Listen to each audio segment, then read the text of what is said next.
Hi, thanks for joining us. I'm your host, Marissa Monroy.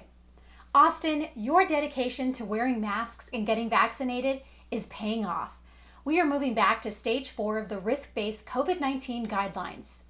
Even though the data is moving in the right direction, the pandemic is far from over. Our hospital and ICUs still remain at critical levels.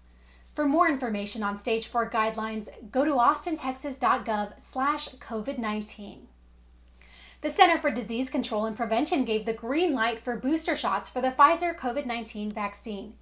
To get the vaccine, you must meet certain requirements. Eligibility is limited to people 65 years or older. For people between the ages of 18 and 65, if you are at high risk or work in high-risk occupational exposure fields, you are also eligible. You can only get a booster 6 months after you have had both of your Pfizer vaccine doses. Mixing vaccination brands is not recommended. Boosters are only allowed for those who previously received Pfizer doses. For more information on booster shots, go to vaccines.gov. The Office of Civil Rights is partnering with the Austin Police Department to host an educational outreach workshop to address hate, discrimination, and violence toward the Asian American Pacific Islanders community. This initiative is in direct response to the increasing violence directed at the Asian community, which has escalated since the onset of COVID-19. Participants will learn how to identify civil rights violations, how to respond to hate bias and discrimination, and how to report civil rights violations when they occur. Register at the Office of Civil Rights webpage, austintexas.gov/OCR. With more than 1 million calls received every year, Austin 311 is the city's information center and main point of contact for non-emergency related calls. This next segment provides an insight to Austin 311's most relevant service requests that may help you learn more about city resources you might not have known about before. Thank you. This month at 311, we're all about emergency preparedness. You can help keep Austin's residents safe by calling 311 to report things like fallen trees, standing waters, and even flooding. These service requests are made to protect residents in Austin from waters that may contain animal waste, standing water that may be an avenue for mosquitoes, fallen trees obstructing the right-of-way, to flooding issues during and after a storm. It's important to report these things to 311 for everyone's safety. Calling us during and after a storm helps maintain the quality of life in our city. If you have questions about city services or need information about a city program, you can dial 311 or 512-974-2000.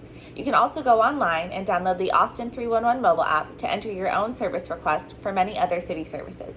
Back to you, Marissa. Know a teen interested in caring for their environment and passionate about making a difference? Austin's Youth Forest Council could use their help over the next year. The council is an immersive year-long paid internship that connects Austin youth ages 16 to 19 interested in careers that support our trees and communities. The interns collaborate with Austin Urban Forest Program staff to plan community activities, learn about green careers, and grow their own connection to Austin's natural spaces. The application deadline is Sunday, October 10th. For more information, visit austintexas.gov/youthforestcouncil. Public power utilities across the United States are celebrating Public Power Week, and the staff at Austin Energy is no exception. As Austin's community-owned utility, the decisions about your electric utility are made by people who live and work right here in our community. I've been working at Austin Energy for 18 years. As part of Public Power Week, Austin Energy is virtually premiering its 125th anniversary documentary, Lighting a Brighter Future. The 30-minute documentary was originally slated to premiere in 2020 when the utility celebrated 125 years of service to Austin. However, it was postponed due to the ongoing pandemic. The film tells the story of how Austinites established their own electric utility in 1895 and its next 125 years of service. Austin Energy invests in the community it serves by allocating resources to city needs, including public safety, parks, and libraries. Austin Energy also offers incentives and rebates to help lower bills and increase energy savings. On average, public power customers pay about $160 less per year than corporate utility customers. Be sure to tune into the premiere on Monday, October 4th at 7 p.m.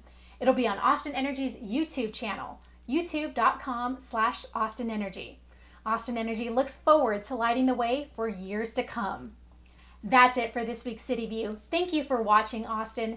Be sure to catch up on all of the latest information on atxn.tv, our social media channels, and on our dedicated webpage, austintexas.gov/COVID-19.